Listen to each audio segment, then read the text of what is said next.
मैं हूँ आपका अमन मौर्य और आज हम जानेंगे कि जो नए अधिवक्ता आ रहे हैं एलएलबी करने के उपरांत कचहरी में बैठ रहे हैं, प्रैक्टिस कर रहे हैं, उनको क्या करना चाहिए आगे बढ़ने के लिए, एक मझा वकील बनने के लिए क्या क्या उनको रणनीतियां अपनानी चाहिए। आज हम जानेंगे अपने साथी अधिवक्ता सुरेंद्र शर्मा जी से। सुरेंद्र शर्मा जी बताएं।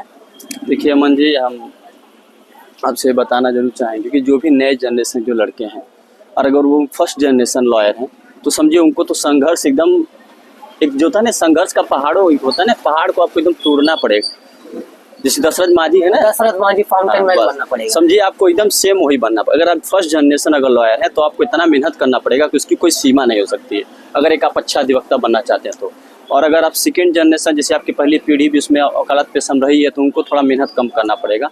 और उनकी जो आर्थिक स्थिति है ये बहुत मायने रखती है। अधिवक्ता पेशा में तो जान लीजिएगा, अधिवक्ता जो भी हमारे अधिवक्ता समाज हैं और जो नए जनरेशन बच्चे हैं, इतना तो उनको हम बताना चाहेंगे कि अगर आपकी अच्छी खासी अगर आपकी फैमिली बैकग्राउंड नहीं है तो समझिए आपको बहुत सी दिक्कतों का सामना करना पड़ेगा और इतनी बड़े स्तर पर दिक्कतों का सामना करना पड़ेगा कि आपको बीच में वकालत पेशा छोड़ के आपको किसी दूसरे काम में लग जाना पड़ जाएगा अगर आपकी फैमिली बैकग्राउंड अगर ठीक नहीं है तो इन शॉर्ट अगर क्या सीनियर की भी जरूरत है? देखिए हम बता रहे हैं सीनियर, देखिए सीनियर की बहुत आवश्यकता है क्योंकि हर जगह एक गुरु का होना बहुत जरूरी है।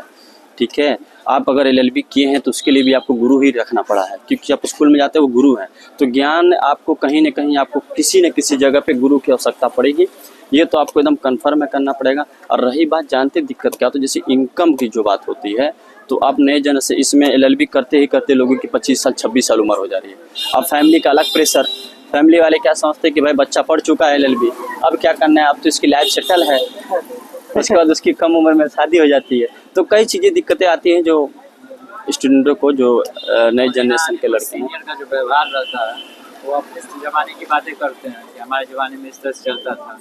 अरे तो कुछ भी हो, लेकिन एक युवा अधिवक्ता को, जो नए वकील आ रहे हैं, उनको सीनियर के साथ बने रहना चाहिए, अपने सीनियर का आदर करना चाहिए और सीनियर से ही सीख लेनी चाहिए। अगर कहीं भी आप फंसेंगे तो एक सीनियर ही आपकी मदद करेगा। नमस्कार दोस्तों।